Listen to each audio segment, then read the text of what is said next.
খোৱাং আঞ্চলিক বন বিষয়াৰ কাৰ্যালয়ৰ অন্তৰ্গত ২ নং গছপুৰীয়া গাঁৱত বাঘৰ সন্ত্ৰাস পুৱা ভাগত বাঘৰ আক্ৰমণত ২জন যুৱক আহত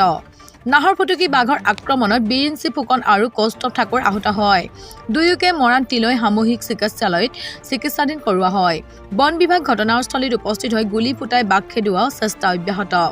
দিনে দিন ধৰি অঞ্চলটোত বাঘে গৰু ছাগলী মাৰি সন্ত্ৰাস সৃষ্টি কৰি আহিছে ইয়াৰ পূৰ্বে এগৰাকী মহিলাক উক্ত অঞ্চলত বাঘে আক্ৰমণ কৰি আহত কৰিছিল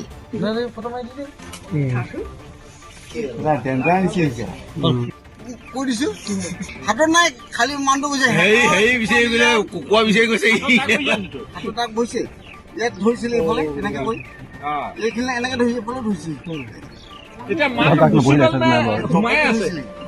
তোমাৰ আছে নে মালটো গ'লগে আছে কিমান ডাঙৰ ইমান ডাঙৰ